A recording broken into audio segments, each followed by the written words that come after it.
Thank you for that introduction. Çok teşekkür ederim. I don't speak any Turkish, so my apologies in advance. I did try to learn just a little bit before I came here today, but so far all I've learned is nasılsınız and seviyorum seni, ekmeği tuza banıp yer gibi. I say this to all my taxi drivers. They love it. What I want to talk to you all about today is what defines the world's greatest testers. Now, you're all here, it's the end of the day, and honestly, I want to give you all a round of applause because you've stuck out a pretty grueling schedule, and that in and of itself is an achievement.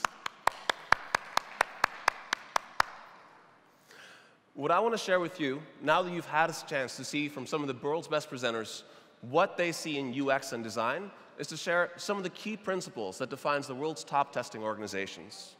Now, before I jump into that, I'm the lead strategy consultant at Optimizely, and for those of you who don't know, Optimizely is the world's largest A/B testing company. We have over 6,000 customers, including some of the world's top firms, such as Sony, Adidas, Salesforce. And through our work, we get to see how do the world's best testing companies operate? What sets apart the people who really drive major impact from those who are merely making a few changes and praying for the best? So I want to share that research with you, and this is the first time this research is being presented either inside or outside of Optimizely, so I hope this is useful for you. We looked at all the experiments ever run on Optimizely, and we spoke to some of the world's top testing companies, and we did 4 areas of major research that I want to show to you today. The first of these is we had 100 business reviews. We met with the senior management, the directors, the chief product officers of some of the world's top testing companies, such as, for example, eBay, and we looked at their key metrics. Was their business driving value? Were they making money? Were they happy? Secondarily, we started to look at what are some of the top experiments ever run. On Optimizely, over 100,000 experiments have been run in the past several years. And so we looked at the top 100 experiments on revenue ever run. These are experiments that made over $1 million in extra revenue for their customers while the test was running. So we called them and we asked them, what were you testing and why? And lastly, we built a maturity model. We went around to our customers, we looked at those who are good, better, the best, and we analyzed how do they move down these phases? How do companies keep growing over time? And in addition, we spoke to some of the world's leading experts, top testers, top customers, and those, some of whom have presented on the stage today. Now, what we found is, to be great at testing, there's 4 things that set the world's best testing companies apart from their competition. The first of these is, understand your revenue levers. The world's top testing companies don't merely test on pages or screens or flows. They know exactly where the revenue is coming from, and they know how to optimize for it. Secondly, they test all changes. Testing isn't simply a case of we make some small iterations over time, but everything that they want to test, they test. Thirdly, they solve real problems. They don't simply test because someone came into the room and said, hey, you know what? Amazon just switched to a 2-form layout. We should copy them. They look at what are the real problems our customers are facing, and they try to solve those. And lastly, they test multiple variations. Now, the phrase A/B testing is very unfortunate because it leads people to believe that they should test A versus B. And in our practice, if you're only testing 2 variations, you're doing it wrong. Now, I want to share each of these with you in more detail to show you why we recommend what we recommend and how it helps companies set themselves apart. When it comes to understanding the revenue drivers, every business has a revenue stream of KPIs. Now, some of you have seen these. You might look at conversion rate, add to cart. But when all these numbers are simply put side by side, they don't tell a story. It's just a series of metrics to stare at. The world's best testing companies know how these metrics relate to one another. I want to share one of these top frameworks that we employ with all of our customers. So at the very top, an e-commerce business is focused on revenue. So in this case, this business is making 2 million euros a month. That revenue is mathematically revenue per visitor times visitors. So if you have 2 million visitors, you make 2 million a month, your revenue per visitor is €1 per visitor. Revenue per visitor in turn is mathematically average order value times conversion rate. If 2% of your customers spend an average of 50 euros, you make an average of €1 per visitor. In turn, the average order value is quantity times price. If people have 2 items in their basket for an average of 25 euros, that's a 50 euro average order value. There's many ways that you can split up conversion rate, but one of the ways that I prefer to split it up is add to cart times cart checkout. If 4% of the people who reach your website add an item to their basket, and half of them go on to purchase, you have a 2% conversion rate. By splitting the key KPIs down into successive steps in this format, it becomes easy to see how a company can drive impacts, how a small experiment goal on the quantity selectors adds up to the bottom line revenue for the business. This way, the executives in the company know what you're testing and why. But more importantly, when you have an area of your business that's underperforming, you know where to focus, and you know how to drill deeper and deeper into smaller subsequent goals.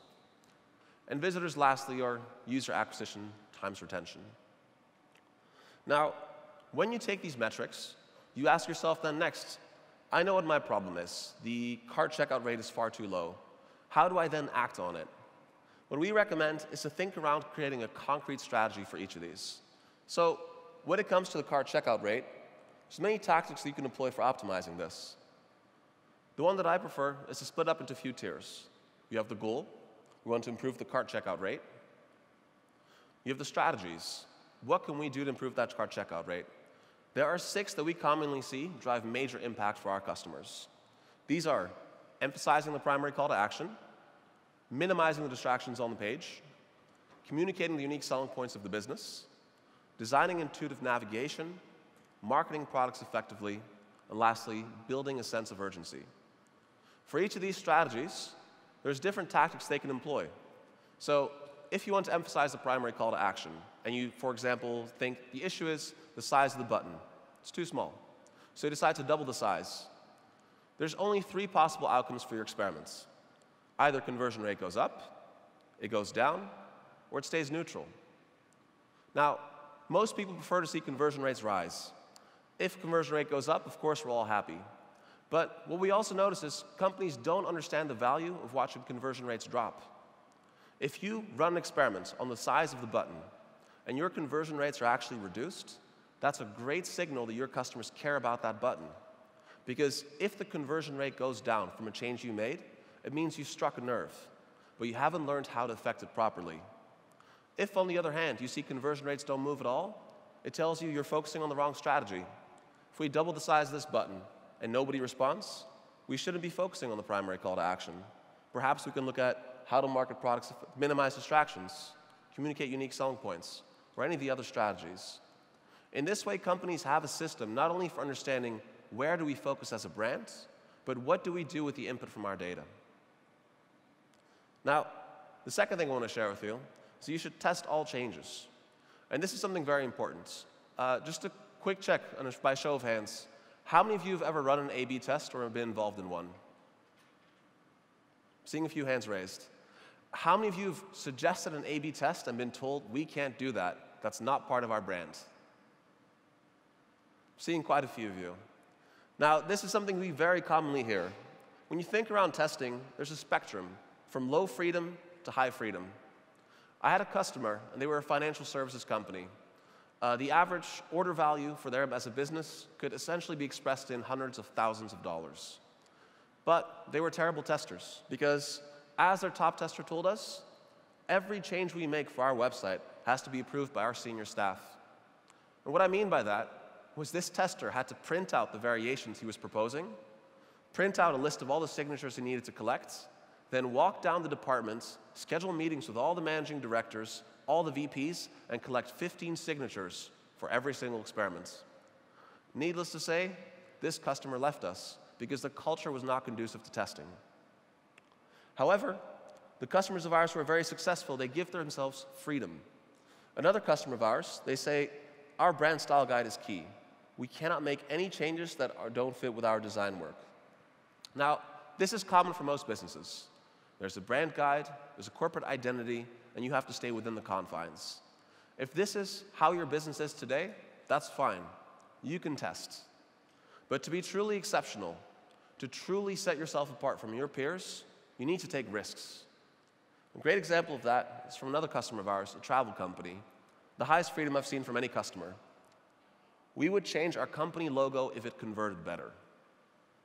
How many of your companies would say this? Actually, I can't raise my hand on this one. Now, this travel company, you might have heard of them. They are Booking, or actually, as they're now known, Booking.com, a name change they underwent after an A/B test showed that Booking.com converted better than Booking.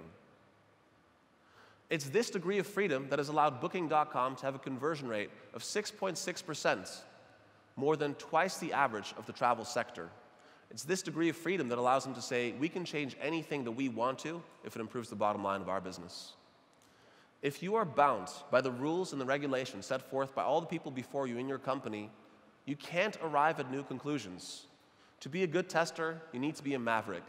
You have the chance to challenge assumptions, and the data is your chance to finally prove which decisions that were made in the past are wrong. If you are bound by the decisions of the past, you cannot reach better conclusions. Now, the third thing I want to share, and this is very important, and that is you must solve real problems. Too many people enter testing and they think testing is a red button versus a blue button. It is add to cart versus add to basket. It's a guess at seeing, what if I change this shade of blue just slightly? Will it sell more? What we find is the world's best testers, they solve real problems. Now, I want to share an experiment with you, and it's one that I love as a bearded man myself. Beta Brand, a top e-commerce retailer in the US, wanted to test what is the best way to show our male models. And so they ran a very unique test. They wanted to know, what is the appropriate amount of beard that we should show? By itself, seems kind of silly, but it's quite interesting. They went on a spectrum. They started with a beardless man, all the way on the left, down to full caveman on the right-hand side. Now, by show of hands, how many of you think that the winning variation, the best performing photo of this male model, was beardless? Anyone? Interestingly enough, you have a major beard and you went for the beardless man. I don't know why. How many of you think they were in the middle, the slightly beardy men? 3 or 4, 5, 10, wow. Some love for the slight stubble. I fall into this category myself, so I appreciate this. And how many of you think full caveman won? One of you. Interestingly enough, when they looked at men and women, who was most likely to click, full caveman was the winner. The full beard had double the conversion rate of the beardless man on the left. Now, what does this mean? Should we only hire bearded male models? Should we Photoshop a beard onto every single product page? Is that going to make our business perform better? Our edges, we have beards? Probably not. These changes, while interesting, are not the changes that are going to drive a business to success in the long haul. To really drive impact, you have to solve real problems. And so, if you were to change all your male models to full beard photos, they would stop clicking because look at this man on the right. His beard is massive. It has what we would call a WTF factor. There is nobody walking around who has a beard that big, so people would click on it. But if everyone had a beard that large, it would stop being interesting. It would have no impact on the business. So these changes, while interesting initially, drive no real impact in the long haul. Instead, I want to show you something that you can really do, and this is one of the strategies we mentioned earlier. Minimize distractions. What you see here is VeggieTales. How many of you have heard of VeggieTales? I see there's a couple of Americans in the crowd. VeggieTales is actually a cartoon series in the US that shows vegetables, and they're teaching their children why they should eat healthy. They've actually sold over 50 million videos, so it's quite a large brand in the US. And as you can see, they sell many products. This is their cart checkout page, and as you can tell from the categories at the top, they sell DVDs, movies, books, toys, apparel, and countless other categories. But they wanted to run experiments. What happens if you remove the distractions? Keep in mind, this is a cart checkout page. What we want our customer to do on this page is quite simple. You've added some items to your basket. Now please either continue or log in. That's all we want. So why is there so much extra content? What VeggieTales did was they tested a variation where they deleted all non-essential content. They deleted the category elements, they deleted the sign up at the top, they even deleted the search bar. The end result for their business, 14% more revenue per visitor. This simple test, deleting what was already on the page, was worth an extra $3 million a year to this company. Why does that happen? The reason is it solves a key issue. Customers who reach this step of the funnel, they have anxieties. They're still not sure they made the right choice. They're still curious if there's a better product out there. They still haven't made that final commitment to say, this is what I want to buy. So when you tell them, hey, you've added some items to basket, but why don't you shop a little more? They don't walk to the checkout register. They don't hand over their wallets.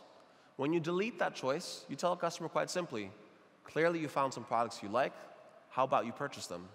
And by simplifying that choice, more consumers were able to finally cross that threshold and buy. Another experiment which I like is from, I forget, Secret Escapes. And they are one of the top travel companies in the UK. Just a quick check, how many of you have heard of Secret Escapes? They recently raised $50 million from Google Ventures. They're a flash deals website for luxury travels. What happens is, when you sign up for Secret Escapes, you land on this curated page. No matter where you come from, they ask you whether you would like to book a trip to Ganza Fort in the Dominican Republic, the Mendocino Hotels in Mendocino, California, the Nobu Hotel in Las Vegas, and lastly, Hotel Monaco. No matter where you are in the world. So they ran a simple experiment. What if we base the hotels we show you on the keyword you were looking for when you found Secret Escapes? So in this case, somebody Googled New York hotels, and they landed on Secret Escapes. And what they now see is the Park South Hotel, the Paper Factory Hotel, the New York Palace, and the Broom. The result of this experiment was extraordinary. Clicks to sale increased 24%. Clicks to sale in this case means clicking on an image and going to the checkout process, but not yet completing it. So there was slightly more interest from customers to click down the funnel. Interestingly enough, add to cart went up 30%. Now, it's interesting why only 24% of people go onto the product page, but 30% of people add to cart. And the reason for that is, when you land on this website for the first time, you don't know what Secret Escapes has to offer. So what's the first thing you do? You click on a few offers. Ganza Fort, Dominican Republic. I'll never visit it, but I'm curious what these deals look like. But when you made them relevant to users, even though they were only clicking slightly more, the intent started to drastically shift. They weren't just looking for a chance to see, what is your business like? Instead, they were trying to find out, is this the right hotel for me? You can really see that in the final metric. Conversion rate tripled, 210% more conversions. Now, this is one of the experiments that we saw that had such a drastic increase in revenue that we called up our customers to ask, hey, what's going on? And so we asked them, and they said, you know what? Experiment was a major winner, but nobody on the board believes it. They refused to believe that this experiment tripled our conversion rate, so they didn't implement it. So we talked to the board, and we told them, look, we believe this experiment. These results make sense to us. Can you retest this, please? Can we put your minds at ease? Can we track it in Google, any platform you like, and show that it has impact? So they retested this, and the numbers held up. Now, what's key about this experiment is it solves a critical problem. People landing on that home page have to now manually go to the top left, find their location, type in New York, enter their filters, and then start to see the hotels they want. What this experiment did was, for these customers, they skipped all of those steps. They reduced the length of the funnel. And as a result, they tripled their conversion rates.